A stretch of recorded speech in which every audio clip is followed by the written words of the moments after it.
en parler sur le cloud de confiance avec Adrien Bloch, qui est directeur technique chez NetWays, à venir me rejoindre, et Guillaume Barrault, qui est directeur digitalisation chez Sogaris. Messieurs, venez nous rejoindre, installez-vous. Voilà.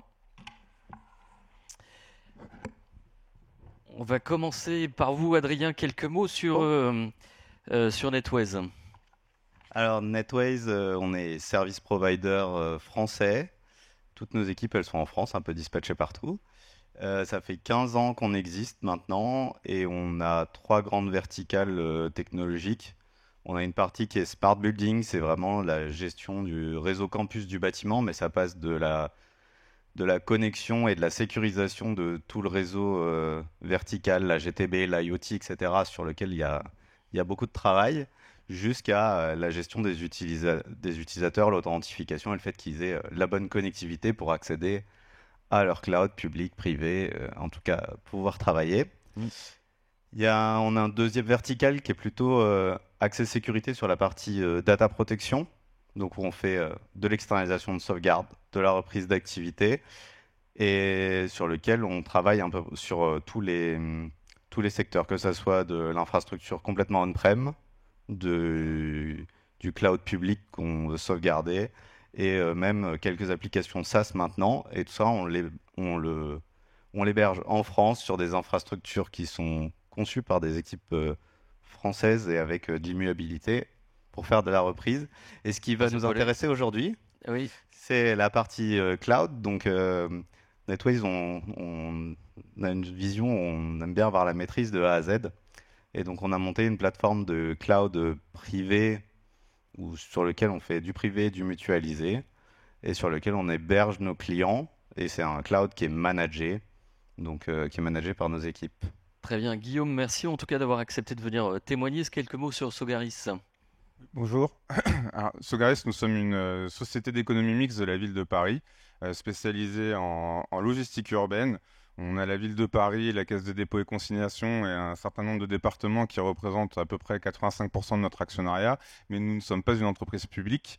On est une entreprise de droit privé qui évolue en environnement concurrentiel, et récemment, on a un nouvel acteur qui nous a rejoint au capital, qui est Meridiam, qui est une société d'investissement à mission, donc très orientée développement durable. Je le dis parce que c'est important pour nous, justement, de faire de la logistique urbaine plus durable. Donc la logistique urbaine, qu'est-ce que c'est? On a coutume de dire que c'est le carrefour de tous les flux logistiques du dernier kilomètre. Et nous, dans ce carrefour, on porte essentiellement la couche immobilière et on essaye d'œuvrer sur les usages logistiques avec nos locataires en travaillant justement sur leur flotte, la circulation de leur flotte, et de diminuer le niveau de véhicules thermiques sur nos sites, en travaillant également sur les économies d'énergie et sur la manière dont on peut interagir avec eux et leur façon d'exploiter nos sites logistiques. Très bien. Vous avez entamé il y a quelques temps un vaste mouvement Move to Cloud. Est-ce que vous pouvez nous expliquer le contexte? C'était dans le cadre d'un déménagement, c'est ça? Oui, tout à fait. Alors au départ, le Move to Cloud, il n'est pas du tout prévu. Donc moi, au départ, chez Sogaris, je suis recruté comme directeur du contrôle interne et de la maîtrise des risques. Et on me demande de prendre la digitalisation parce que donc on est une PME d'une 60aine de collaborateurs. Nous n'avons pas de DSI. Il y a un collaborateur qui est le responsable informatique et réseau, et on souhaite justement, pour pouvoir transformer l'entreprise et la faire évoluer, créer une vraie DSI, avoir une logique de DSI. J'arrive au mois de mai et au mois de septembre, on prend la décision de déménager avant la fin de l'année, donc il faut qu'on aille très vite. Et notre infrastructure, elle est 100% physique on-prem et elle est très très très vieillissante. On a encore des machines de 2008, la grosse majorité des machines est encore en 2008, nous sommes en 2018.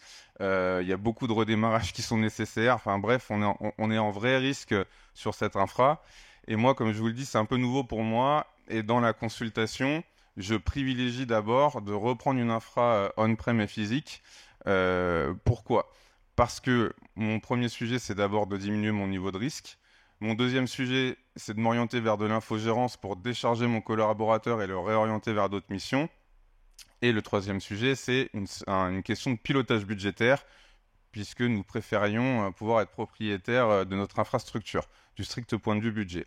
On met des acteurs du cloud dans la consultation pour d'abord apprendre. En 2018, le cloud, on en parle de plus en plus, mais c'est quand même moins répandu qu'aujourd'hui. Et je me dis que c'est pour préparer, si vous voulez, le coup d'après. Sauf que juste après que la consultation soit lancée, tout s'accélère. On a trouvé où on va. On part chez un grand acteur du coworking.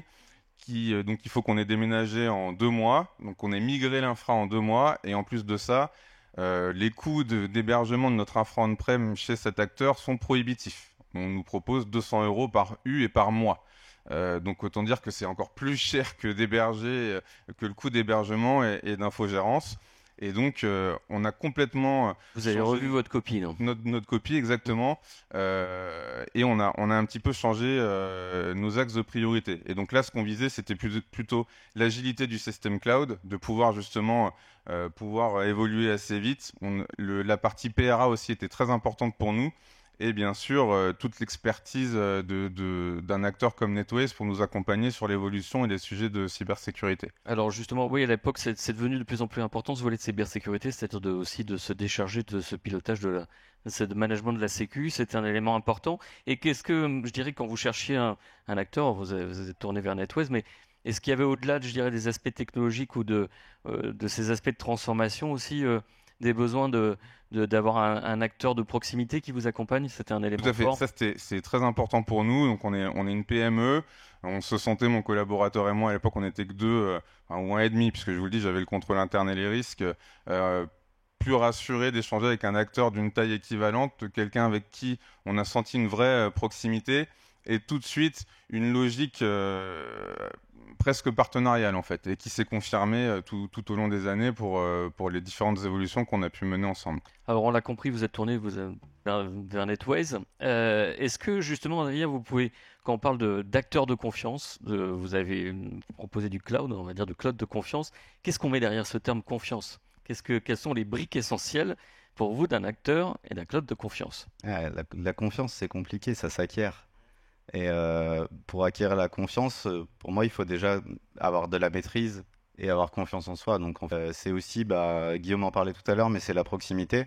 Donc, ça va vers la proximité. On échange avec nos clients, on a une compréhension du business, des moments où c'est critique, de comment fonctionne en fait l'activité de notre client. Et ça permet d'acquérir la confiance.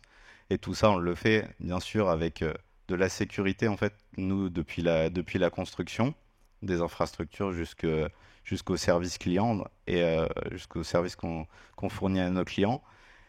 Ça, c'est ce qu'on dit. Maintenant, la confiance n'exclut pas le contrôle. Donc maintenant, il y a des référentiels qui sont mis à disposition et qu'on suit. C'est pour ça qu'on a passé une certification ISO 27001. Là, on est dans la finalisation d'une certification HDS.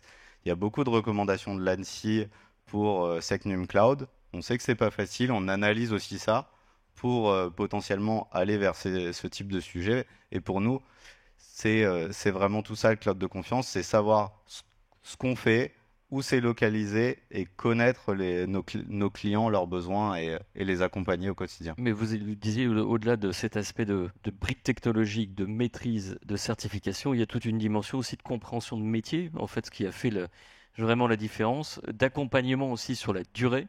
C'est ce que vous mentionnez, et des aspects aussi de transparence, en fait, pour allier cet aspect de confiance et de transparence. C'était le cas, Guillaume. C'était vraiment un mélange des deux qui s'est joué dès la phase projet et le déménagement et la migration, puisqu'en gros, NetWays a répondu à la consultation, c'était les seuls qui me proposaient de migrer dans les délais dont j'avais besoin. Autant vous dire qu'un acteur de cette taille qui était face à des gros et qui est le seul à me le proposer, ça m'a quand même fait un petit peu tiquer. Je leur ai même indiqué qu'ils pouvaient même augmenter le budget, s'ils savaient pas trop où ils mettaient le nez, etc., pour qu'on migre dans des conditions plus certaines. Ils m'ont répondu que non, ils étaient sur deux et que c'était bon. Et effectivement, tout s'est passé comme bon, il y a évidemment, comme tout projet SI, il y a toujours des petits couacs, mais qui ont été vite rattrapés. Donc ça a été le premier sujet en termes de confiance.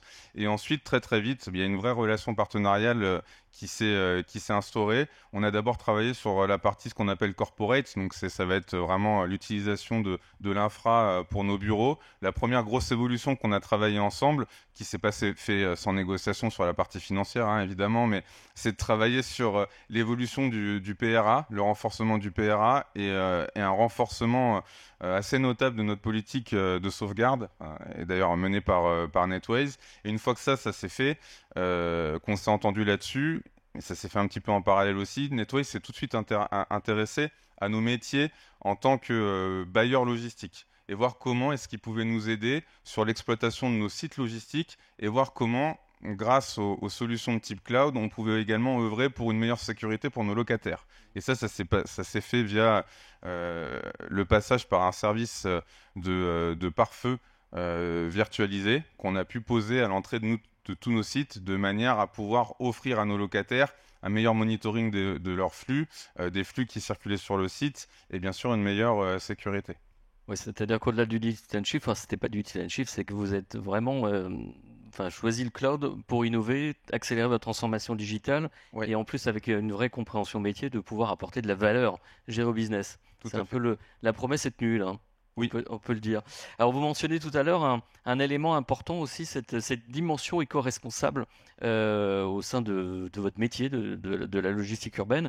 En fait, elle se duplique aussi dans l'IT, c'est-à-dire, enfin, vous cherchez aussi à la dupliquer dans l'IT. Tout à fait. Peut-être pas sans parler de bilan carbone, mais de dire voilà, on va avoir aussi à prouver cette dimension éco-responsable au sein de l'IT. Comment alors et comment vous pouvez le faire avec NetWays? Ben, donc Netways sait que depuis quelques années maintenant que c'est un sujet qui est très important pour Sogaris. On l'a d'abord donc Sogaris en fait s'est transformé en 2016, a complètement réaccéléré son activité puisqu'on a doublé notre surface patrimoniale en 5 ans. On est passé de 500 000 m² exploités à plus d'1 million en produisant justement des actifs de plus en plus durables et en travaillant avec nos locataires. Pendant 2-3 ans, au début de la transformation, c'était vraiment sur notre activité en tant que bailleur immobilier que c'était important.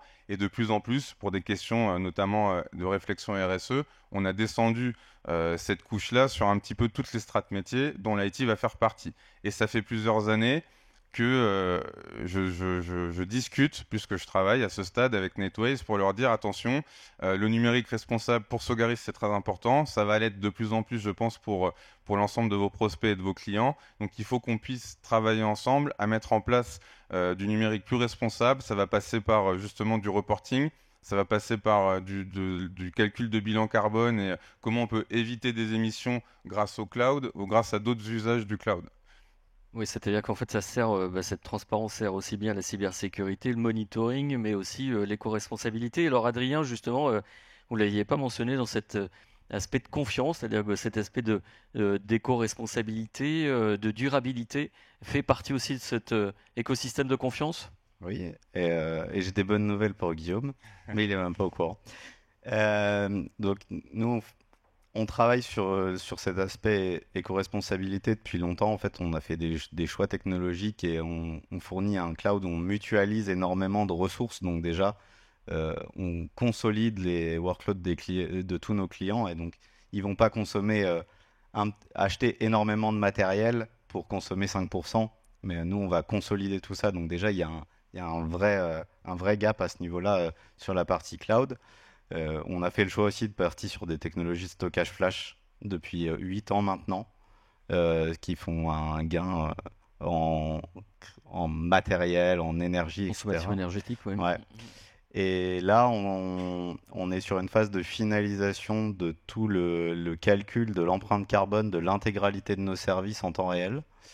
On a travaillé, là on l'a fait sur toutes les offres cloud. En fait, comme on maîtrise de A à Z nos infrastructures, on sait exactement la consommation électrique, combien a coûté en impact carbone la création du matériel. On a une maîtrise totale et donc on l'a fait sur le cloud, mais là on est en train de travailler sur tous les services, notamment la partie smart building, donc par exemple, tous vos switches, vos bornes Wi-Fi, vos capteurs IoT, etc.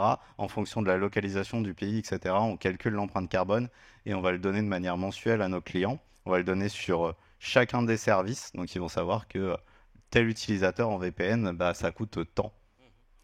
Voilà, et donc on est en train de finaliser ça, ça doit sortir T1 2024. Là c'est en bêta, voilà. Très bien, bah, Guillaume, en 2024, vous serez prêt pour faire votre bilan carbone. Merci, on peut vous applaudir. Merci, messieurs. Merci en tout cas, Guillaume, d'avoir accepté de témoigner là ce matin. Et puis, si vous voulez en savoir plus, je vous invite à échanger avec Guillaume et Adrien lors de la pause.